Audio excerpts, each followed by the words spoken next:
Okay, right. And my panelists are Dr. Ayushi and Dr. Bhami Parmar. You are not going to, yeah, please. Now we will ask you a question. All right. Dr. Nikita, please. Dr. Maan. Dr. Joshi, yes, please. Dr. Shilpa, where is she? Okay. And Tanuja, please. Dr. Tanuja, please. Yeah.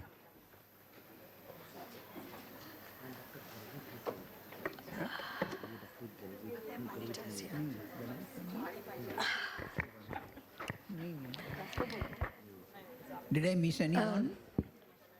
No, I think all of them are there.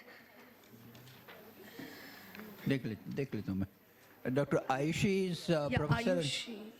Ayushi is professor of pathology at TMH, and of course we already heard about Dr. Vani, chief breast surgical oncologist in big institution, very difficult to pronounce in Mumbai only. Garvit nahi hai.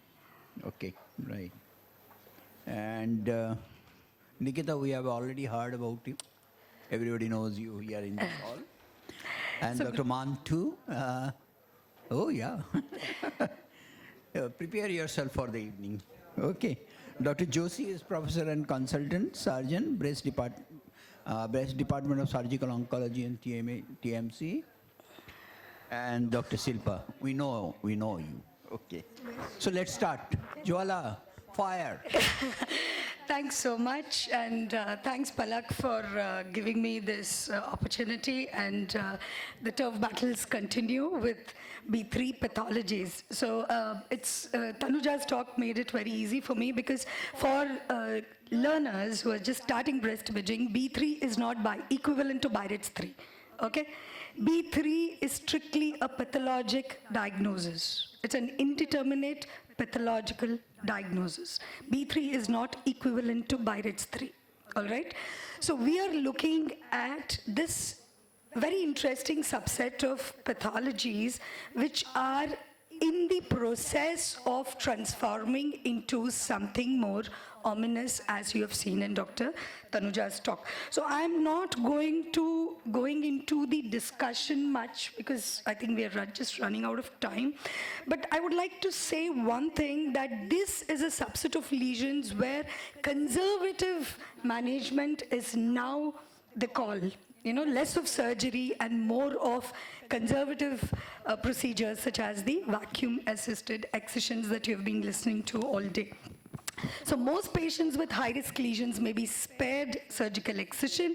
VAB seems to be consistently improve lesion characterization in these 3 lesions, even assuming a therapeutic role with vacuum-assisted excision, which is increasingly being proposed with interesting results. According to the recent guidelines, high-risk lesions may be managed with imaging follow-up, VAB-assisted excision, or open excision after a thorough MDT. You know, that's the rider. After a thorough MDT, you sit across the table like how we are today, and then decide what is best for the patient, right? So now we'll go straight away to the cases. So case 1 is a 45-year-old lady, multiparous, no family history of breast cancer, operated for an indeterminate lesion in left breast in 2019. The pathology was ADH, returned in 2021 November for her follow-up. Obviously, 2022, nobody moved out of their homes, so she missed her 2020 follow-up, for which, you know, I advise she should come in 2020, but she came back in 2021. So now to the radiologist, Dr. Shilpa can probably take this question. So in a woman who has been treated for an ADH, who had a diagnosis of ADH in one breast, what would be your follow-up protocol for them?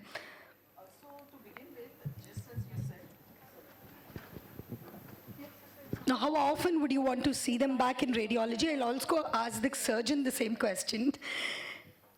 Next, you are in line. So in this case, we would have ideally called her for a 6-month follow-up. Mm-hmm. And then if there was interval stability, again in 6 months, that is at 1 year. And then for another 1-year follow-up. So 2 years they're kept in safety net. No, it was operated. In 2019, we picked up something abnormal. And it was We wired it, we operated. It 1 turned out ADH. 1 Okay, year. so 1 year year. follow-up mammogram. Right. That's it. Dr. Vani, you would agree with that? Yeah, absolutely. I mean, You she would give her an required a year to come. Good clinical examination and one imaging just to check that everything is fine. She doesn't have any of the eye risks.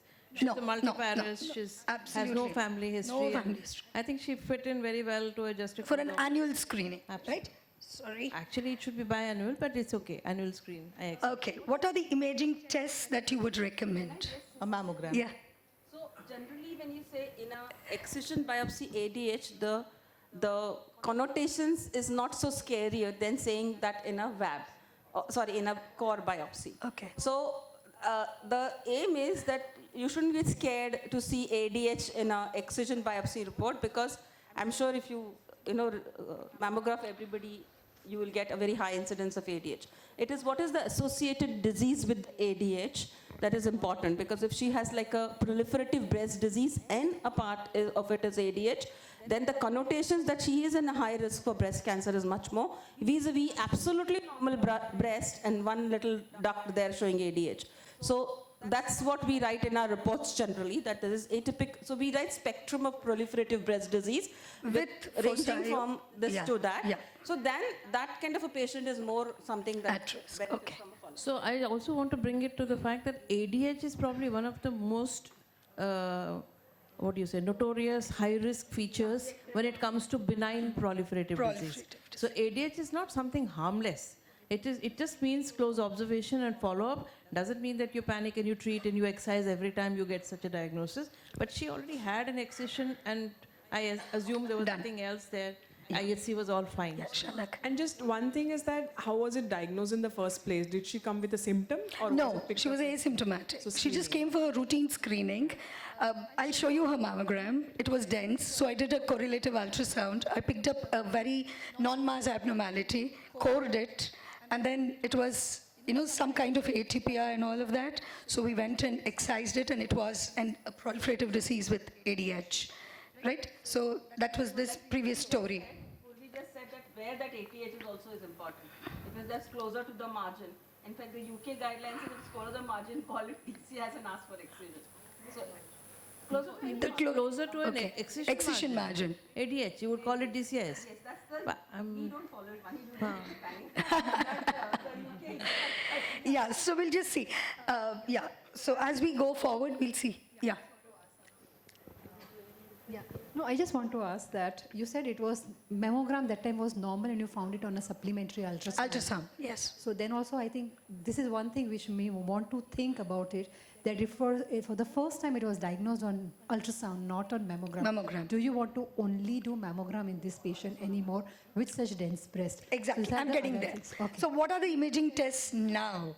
What would you want to do? Mammogram. Mammogram, right? So you have the mammo there.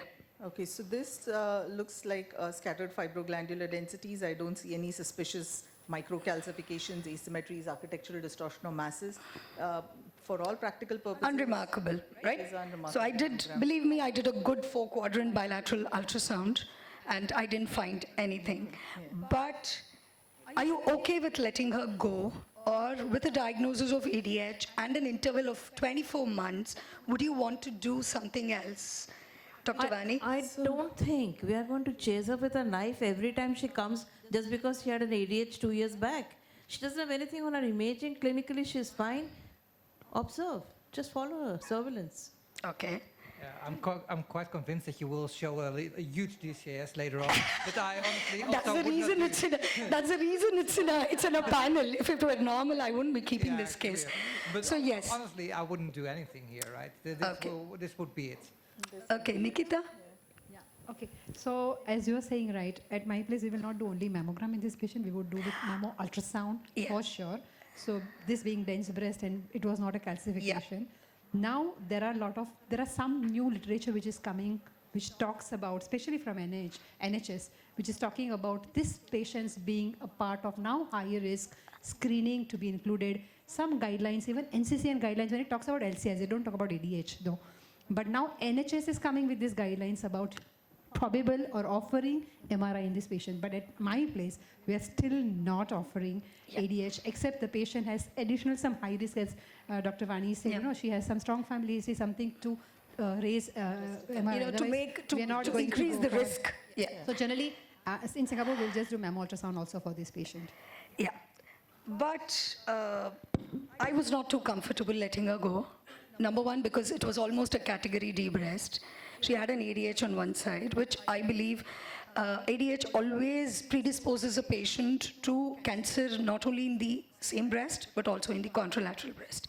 But the percentage may be very less, but then it's still possible. So I went ahead and did an MRI. So Dr. Mann, so you are the MRI person here, so if you can, these are just the post-contrast. Yeah, well, sort of what I did expect, right? Actually, no clue in which breast it will be coming up. But what you see is quite extensive non-mass enhancement, a bit clumped in several of these images, most likely fitting with quite extensive DCAS in the right breast. Yeah. Yeah. Yeah. What was the clinical finding? If there was so much of non-mass enhancement, there would be something when you clinically examine. There was nothing. Believe me, there was nothing. She just came because it was 2 years and she was at home during COVID. She missed her follow-ups. So she was very anxious and she came. And we thought that she did have a high-risk lesion, so probably to allay all her fear, and also some evidence that she is at a risk of a cancer on both the breasts. So we went ahead and did an MRI and we found this. Yeah, I would just like to say that in these 3 pictures, probably if I have additional sagittal, I will say about extensiveness or not. But here, It's probably I'll I'm give just you. going to I'll go give you for the this. sagittal. Yeah, because here probably I'm going to go that's for your only that sag, 10 coronal, millimeter. and the MIP. Yeah. So I'm going to go only for this small as a DCIS Yes. and rest. Because Rest both is sides I see a physiologic. lot of BP Yes, lot on of both the phys- sides. yes. So So to that me it goes looks with like it. only the 10, 15 millimeter, less than 15 millimeter. So that is why I don't think she must be symptomatic. Can I say something? Incidentally picked up non-mass Yes. enhancement on an MRI. One So that- second. That Once again, ADH also could have been DCI, so also Sorry. get a pathology yeah, review. yeah. We'll But see that what was it left breast. This is right. This is right breast. That was left That was breast. left breast. Excision was on the left breast, and this new lesion is on the right breast. So what do? I don't have an MR-guided biopsy system at my place. So I did a close ultrasound, hoping I could see something there, but I couldn't see anything. It was an absolutely normal ultrasound. So I had to do something about this because this is definitely a terrible looking focus of clumped enhancement in the right breast. So small 1 × 1 centimeter size focal area of non-mass enhancement. What are the possibilities? We just discussed. What next? Obviously an MR guided biopsy. So I sincerely put forth the case to the patient and I said, I have to refer you to a higher center for an MR guided biopsy. I can't sit on this till I can see it on ultrasound, right? So we went ahead and did an MR guided biopsy. And that's the pre and the post biopsy areas. And so the right area was biopsied. It was a VAB 10 gauge. Now the report says epithelial proliferation with moderate nuclear atypia in view of fragmented biopsy. The possibility of DCIS cannot be excluded. So now Dr. Tanuja, after 12 cores with 10G, this is what my pathologist says. No. You have not attended my lecture at all. Because No, that's please. what I said, that you saw the mass lesion I said. The problem was, even if there's invasive in that, when it fragments, I don't know, so as pathologists, we see malignancy, right? We see malignant epithelium. To DCIS versus whatever else, I need to put it in context. So if I have a whole excision, I see a wall, fine.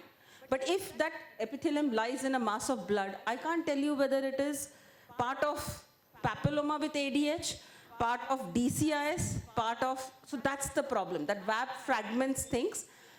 But as I said, in all fairness, this doesn't happen commonly. This is a MDT, so you're putting up difficult No, case. all day we've been telling students that VAB is much better than your 14G. And Obviously. I do a VAB and I get this report. Because it may not be, see, you must understand that unfortunately for the patient, the DCI is fragmented. Normally what happens is the DCIS has a little bit of stroma, so it remains intact. In most DCIS, we don't get this problem. We see this problems for, if you have done, is the same side of the surgery? Because what No, this is in the other breast. So what frequently we see is a bigger devil, and that is somebody has got a core biopsy, and you've called it something, and then a VAB is done. So the VAB is full of these artifacts of previous core, and within that I have to pick up invasion, DCIS, and all Yeah. those kind of. So here you have the pathologist perspective of VAB, all right? So Joanna, what do want I to do? ask you one thing. Yeah. In the last slide, you included the name of the pathologist for them to know. that No, I'm whether to sorry. believe or I'm not. sorry. Somebody- No, that was not my Tiger intention. Sorry. I'll crop it better next time.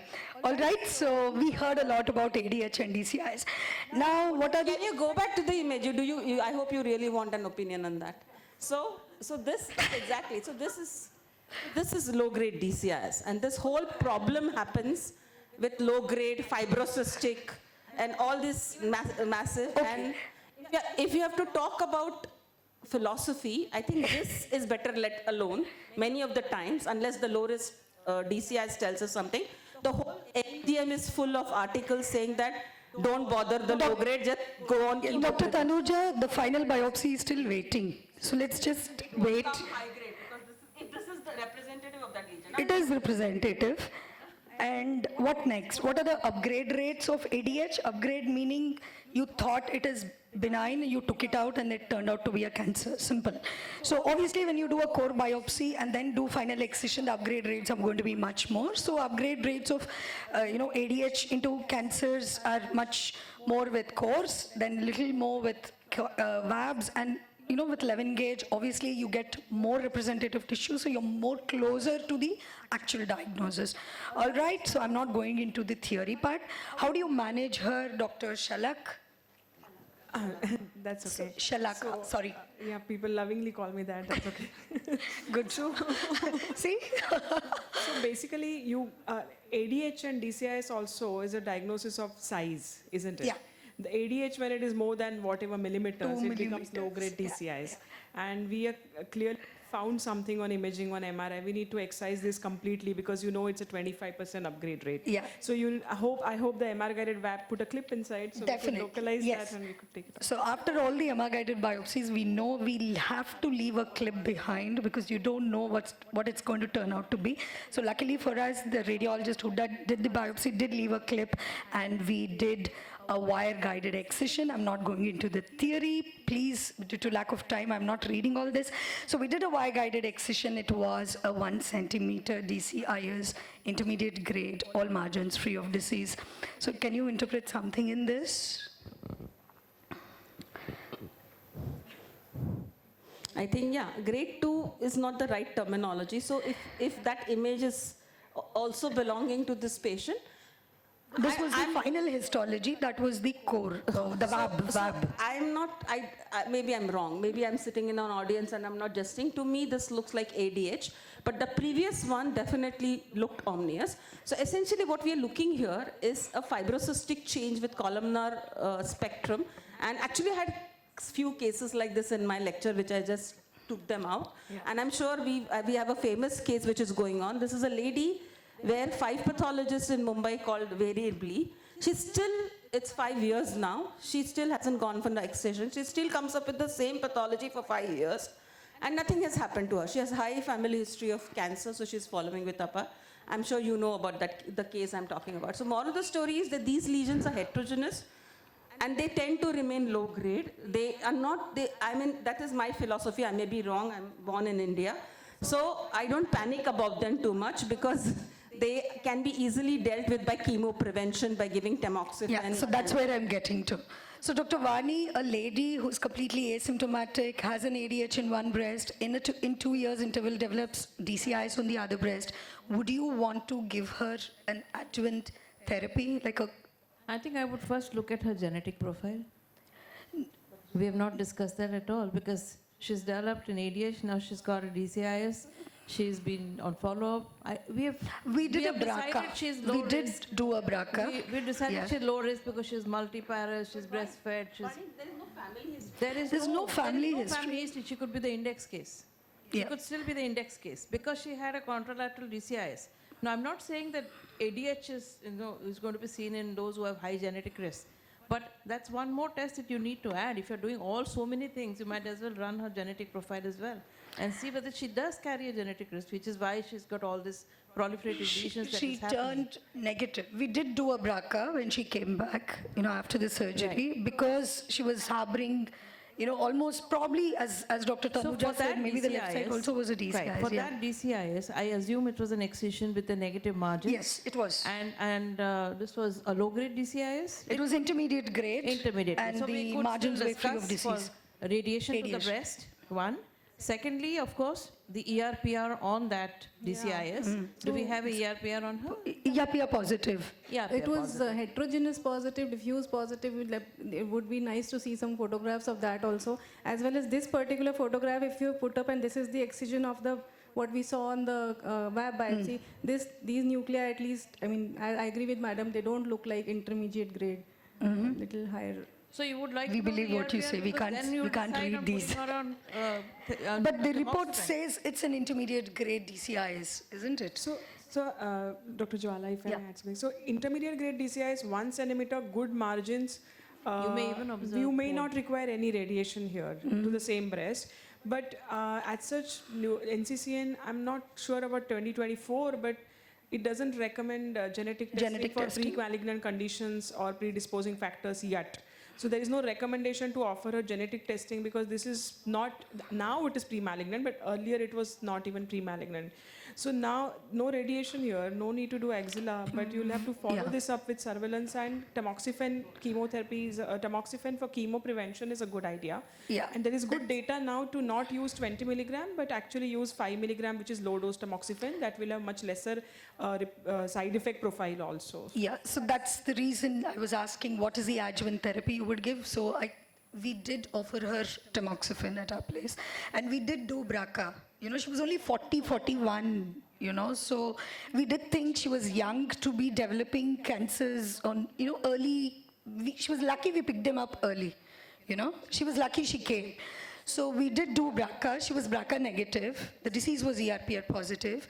And not because it was ERPR positive, just as a chemo prevention, she was offered tamoxifen. Genetic testing is not recommended for pre-malignant conditions. True. Until we have more data later, maybe in future, but as of now, it's Yeah, so to the radiologist now, and also to the surgeons, how often would you bring her back now? And what would you do? Annually. Annually? Annual mammogram, 6 months? I would want a 6 monthly for first 3 months. So 6 monthly, what would you do? Clinical examination would we be wouldn't 6 do a monthly. mammogram. Okay. I'm not saying, Annual when I say mammo. follow-up, it doesn't mean imaging. Imaging, yeah. It means clinical examination every 6 months. 6 months. Imaging is going to be annual in the first. If there's nothing, I might even increase it to 18 months. Okay. It is not necessary. But she has had an ADH. Then she's had a DCIS. DCIS. So you're looking at high risk factors because we know that ADH has a 4-fold increase in risk.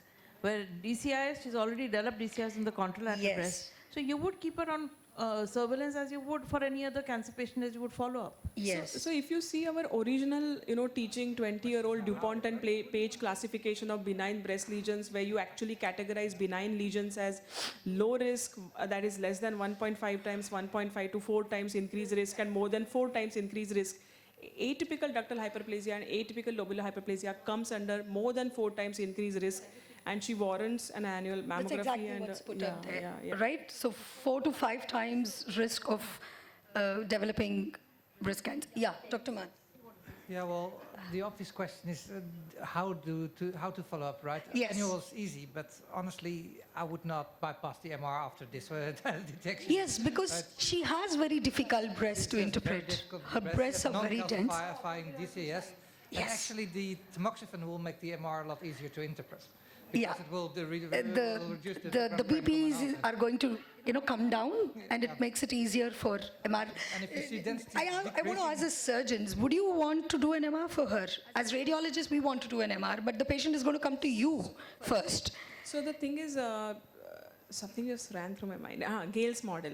So when you talk about Gale's model to assess a population-based risk of developing breast cancer, repeated number of breast biopsies is a risk factor. So that's why we would like to follow her up. And if MRI was the investigation that picked up this lesion, then unfortunately it's an MRI. again. MRI. And she has a dense breast. She does. It's not like she doesn't she have. does. You have picked up a DCIS. So I'm not saying MRI here is wrong. I'm saying the frequency of surveillance is going to be different. So, Nikita, you think she should go into our high-risk screening kind of a protocol where she gets a 6-monthly MR versus a mammo, or only an annual? I mean, annual MRI and an annual mammogram? Okay, so At a that's how- 6-monthly interval? Like how we Staggered. You recommend are saying for... staggered, right? Staggered, You do staggered, You do staggered. 6-month mammogram, after 6 months you do MRI. You do MRI. And at my place, we will offer her abbreviated breast MRI actually. Okay. So we won't even do. Yeah, I mean, protocols. whichever protocol, Correct. you know, That is Just exactly staggering high-risk of mammo and MRI. for MRI at 6-monthly interval. So she gets an annual MR and an annual mammo with a supplemental ultrasound. Yes, so these are the facts of ADH and for you to go through. And yeah, so we go to the next case. I think that was a lovely discussion. So this is a 33-year-old female, pain in both breasts with a strong history of breast cancer, mother diagnosed with breast cancer at the age of 37. So how would you image her, Nikita? Okay. She's 33, so I know I want to do ultrasound, but because of her family history, I'm not going to leave her now only with ultrasound. I would start with mammo and ultrasound both for her. Done, done, done. Yes, mammogram, and then for somebody, it may be tempting to do an MRI, right? She's only 33, her breast may be very dense, so why not do an MRI as the first investigation? But then we know that now the guidelines have changed, and when the index case is 37, 5 years prior, you start doing mammograms after the age of 30. So you're not wrong in doing a mammogram, even though she's only 33 years old, 31 years old. Mother was 37, breast cancer. Yes. What was her genetic profile? She needs genetic I testing. do not know, honestly. Genetic Yes, testing. she does. Or at least pre-test She does. counseling. Yes, yes, yes. Yeah, because now she's 33, so the mother is, in her late 50s. Yeah.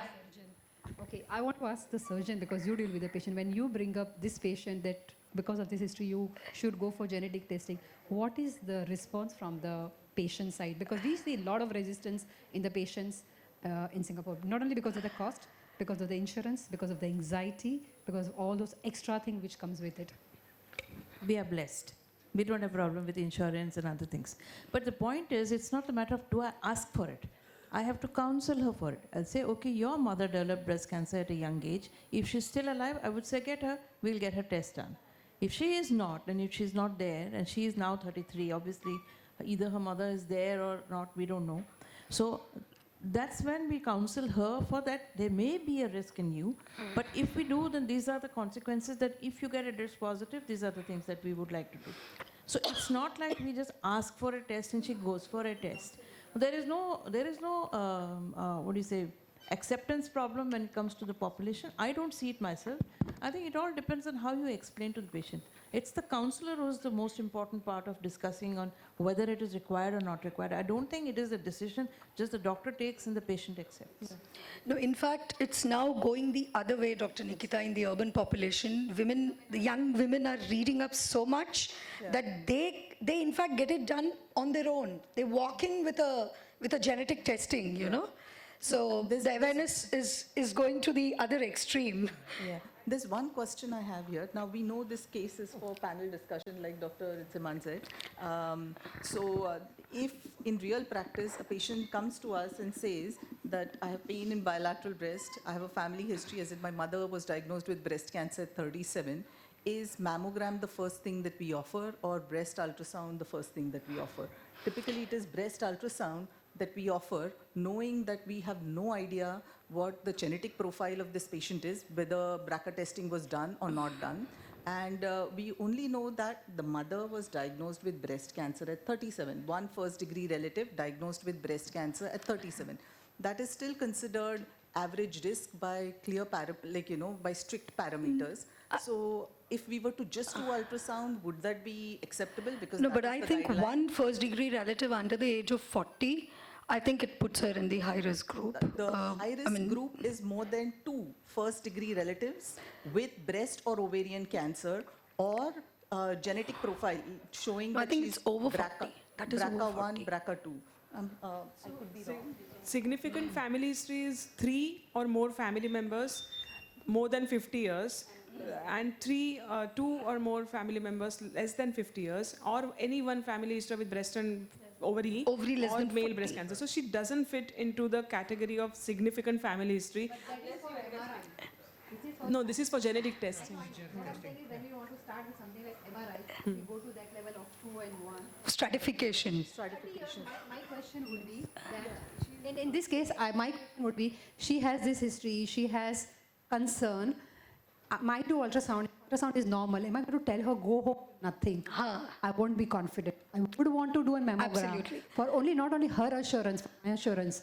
I don't want to miss. Yeah. She goes to another doctor, she does microcalcification, they find DCIS, and I'm being blamed. Exactly. So mammogram, at 30 years plus, I am never hesitant to offer mammogram to these patients.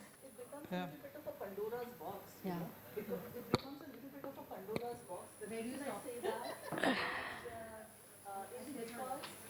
With pain.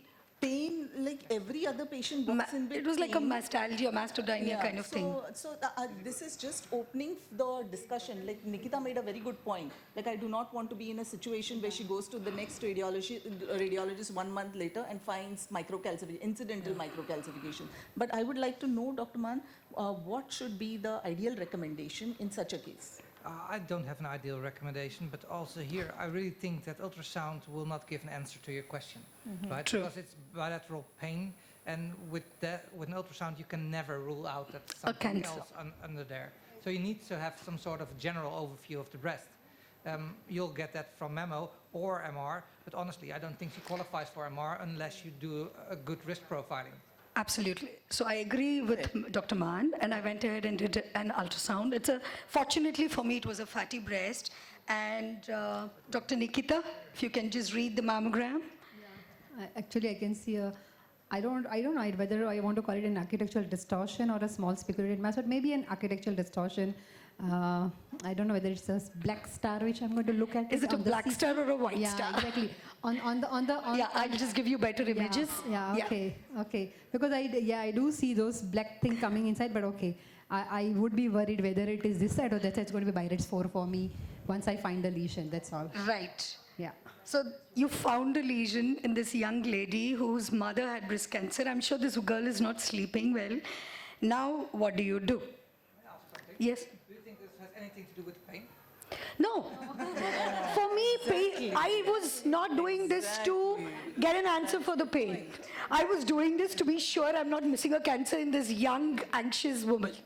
For me, pain doesn't matter. I'm not looking for answers. I never look for answers when they come with pain.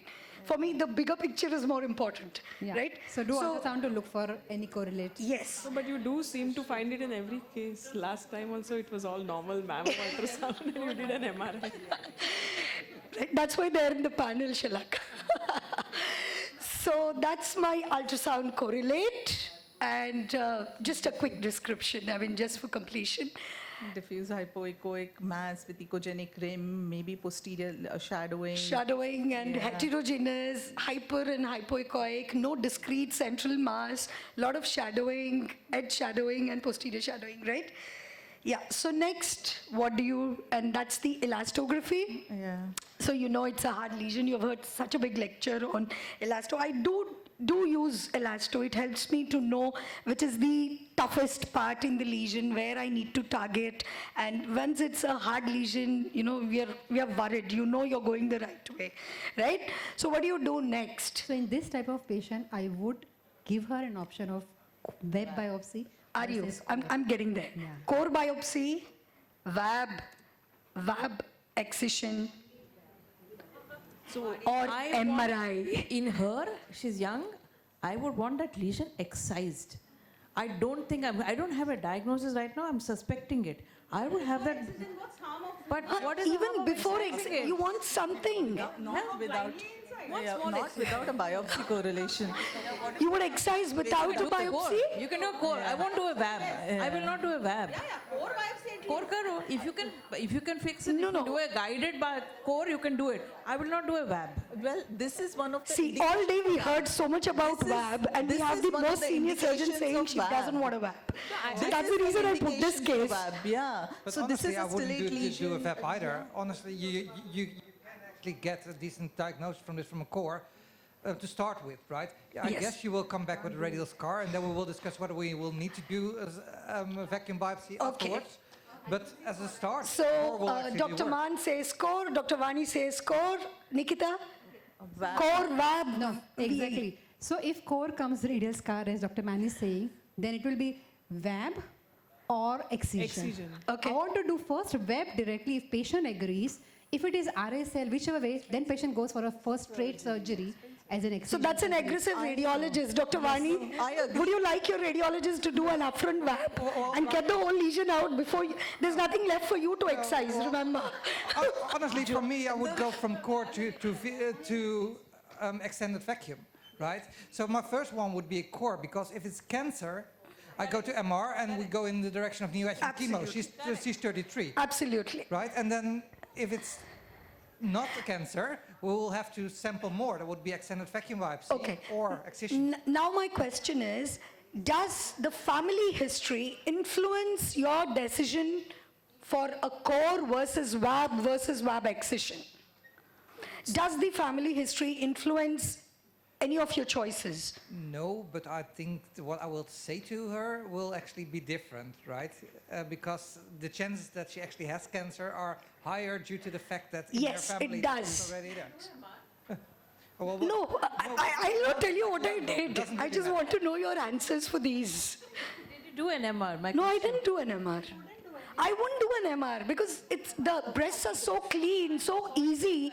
I'm very confident of what I'm seeing, so why would I need an MRI? So I didn't do an MR. My point of jumping to BAB versus core is that, why I don't want to do core is that I'm worried. One of the important thing on my mind is B3 lesion in this case. Okay. And B3 are the one which now in Singapore we are trying recruiting a patient on research that we do first directly VAB because you do core. Suppose if you are in Europe or they'll do core, then B3, then you do VAB. You get enough lesion and then they will either excise or do extended VAB. For us, we have to really consider how many procedures and cost. Okay. So now what in Singapore what we're trying to, whenever our finding is it going to be going towards B3, we do straight away jump into VAB as much as possible. If that is already suggestive of cancer, we are not, it is a higher chances of giving you cancer versus an excision biopsy. So we want to reduce one number of procedure in this patient. That is Right. why. But if patient doesn't want, cost of VAB is slightly higher than core, then they can go for core also. Yeah.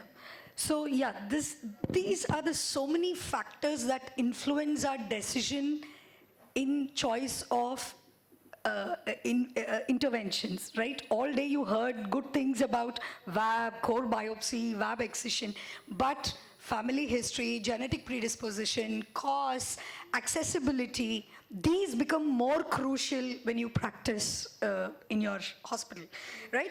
So what did I do?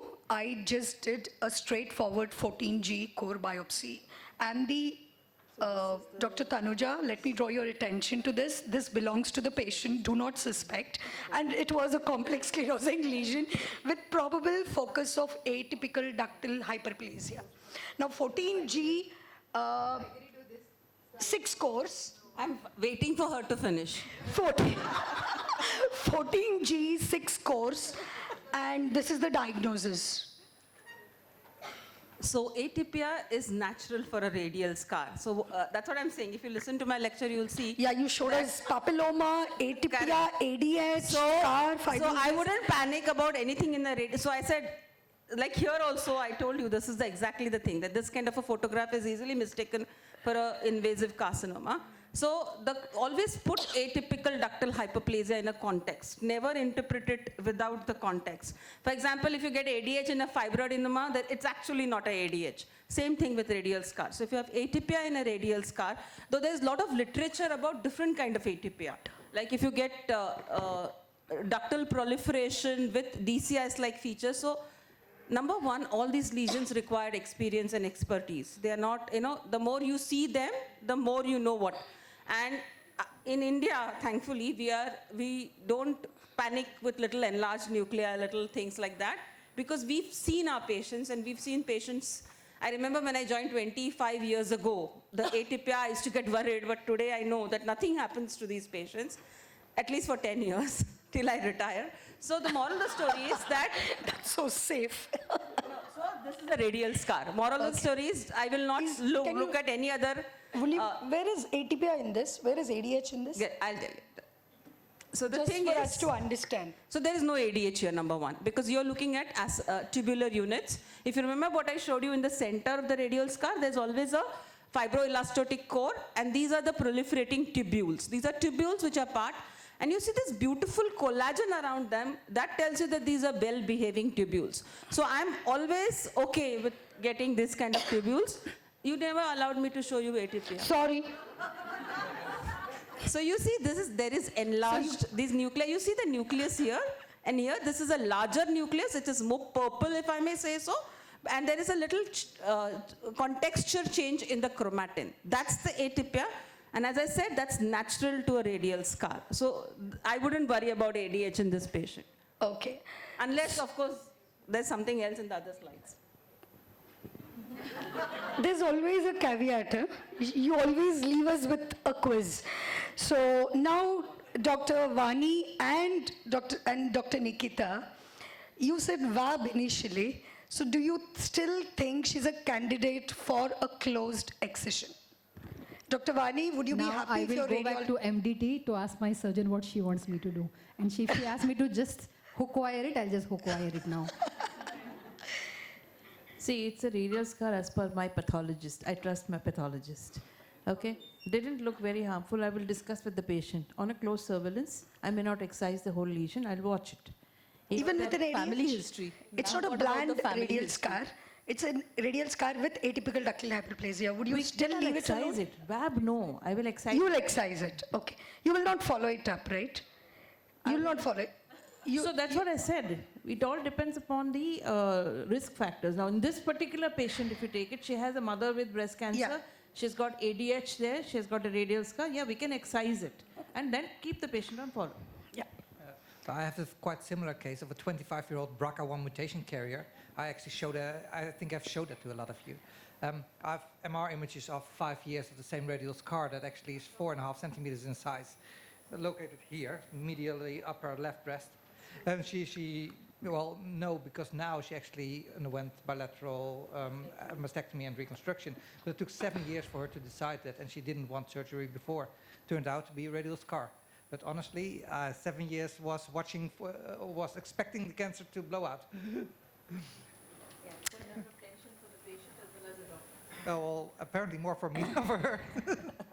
I wouldn't be surprised if you took it out and you got a low-grade tubular carcinoma in that. You know, because these no? No, it's a BRCA1 mutation carrier. It BRCA1, doesn't really fit, okay, right? okay, She's 25. okay, done. But that what Agreed, you would agreed. expect. And actually, I have Agreed. taken in her 25 9G course, Oh. right? And actually twice. Still came back with the same results. Still didn't like it. So we wired it and we did an open excision. And how often would you bring her back clinically as well as radiologically? Depends on the excision biopsy. Excision was a radial scar with ADH. There was no DCIs. There was no DCIs. It was radial scar with ADH in toto, margins free, entire lesion removed in toto, and then I think her surveillance is not controlled by her radial scar. It's Her more about the surveillance is family controlled by the fact that she has a young mother, a mother who had breast cancer at a younger age. So those things, and I don't know what her genetic profile is. I think we are going to watch her for that. She's had an ADH, so she has another risk factor added to her risks. So I'm going to follow her as a high-risk patient. That's it. Annual mammogram because she's very fatty. And I don't think she's required. She requires an MRI. So, so having said that, now there are guidelines to tell you that if it is a radial scar with no atypia, there is a role for VAB excision in these subset of patients, and those are the NICE guidelines now. Instead of an open excision, VAB-assisted excision is the current recommendation by the NICE guidelines. Of course, it doesn't fit well with this particular patient because of the ADH as well as the family history and predisposition. How many courses did you take for this? Six course. हाँ है ही 1.5 centimeter ना तो obviously yeah from the periphery yeah. So I will add one more thing. Now, Yeah. this is a small 1.5 centimeter radial scar. We have even went ahead with saying that in some patients they've been followed up for 6-7 years with a lot of apprehension, anxiety, all that added. Yes. So here you're not looking at margins being clear and other things. So your role of doing a VAB, VAE, etc. is there, but my worry is not that. My worry is the hematoma that you leave behind will mask that area. I may not be able to assess that area if I'm following it up later. Clinically. So for me, excision sounds more favorable rather than to do a VAB or a VAE. Because the hematoma there will create a whole lot of noise. And that noise later on with fibrosis, with architectural distortion, will keep giving me a confused state. Can I call her? Absolutely fine. Okay, you continue. Go home, come back again. Would you agree with that, Dr. Mann? Honestly, our life doesn't really become a lot easier if you make a scar in the breast, right? Because the mammogram is a lot more difficult to appreciate afterwards.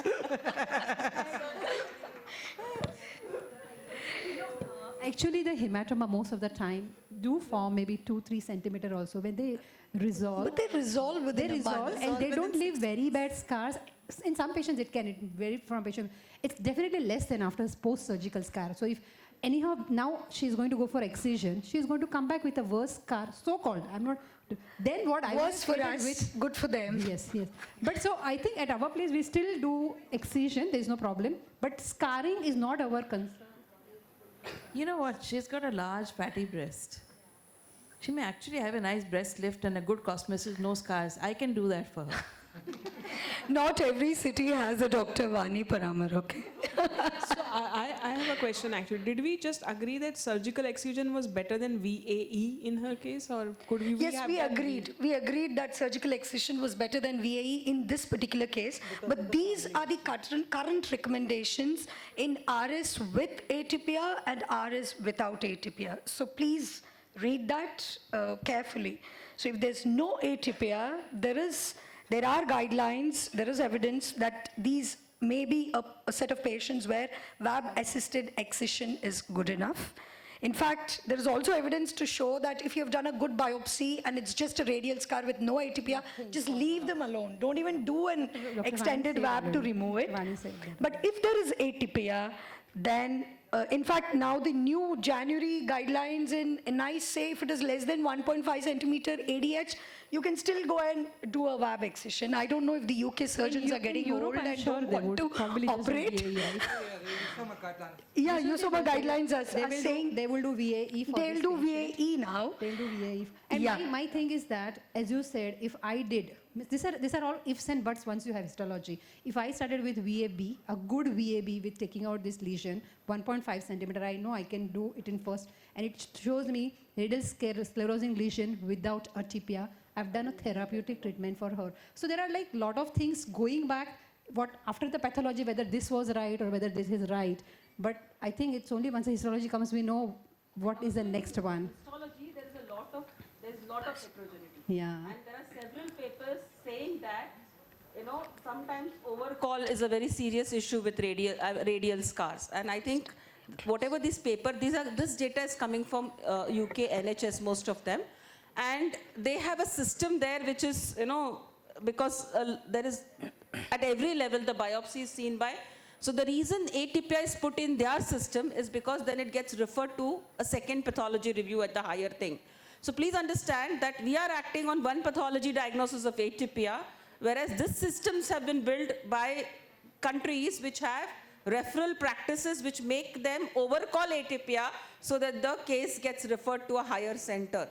So please understand all this before we interpret. I was been listening to it, and some of the things I think are not really applicable in the Indian context, because most of our are not screen detected. They are like this, like people walking into the clinics with some symptoms. So we have to be very sure. And thankfully, we are in an institute where we get second opinions from each other. But if not, at least get a second opinion before you go up with massive things. Yeah. So I think I've been asked to conclude. So these are my concluding remarks. I wish I could have done one papillary lesion. I thought 3 B3s would be good, but then that's okay. Some other day, next year probably. So diagnosis of high-risk lesions occurs frequently and incidentally at percutaneous biopsy following suspicious imaging findings such as distortion, microcalcs, usually amorphous, or even a mass. Traditionally, high-risk lesions are managed with surgical excision because of their low but latent potential of upgrade to malignancy. The most recent guidelines recommend a more conservative approach, sparing open surgery where this can be avoided due to continued concerns raised regarding potential harms associated with unnecessary biopsies and surgeries when suspicious findings are found. Radiological follow-up by means of mammograms, breast MRI should be considered in patients diagnosed with high-risk lesions. The first example is, supports all of this, as they are not only non-obligate precursors of malignancy, but also risk indicators for homolateral and contralateral breast cancer. It is essential that management of high-risk lesions takes on a multidisciplinary approach with close communication between all the members of the team, surgeon, pathologist, oncologist, geneticist, and radiotherapist, to assess the individual risk of these patients with a diagnosis and their suitability for either open excision or VAP.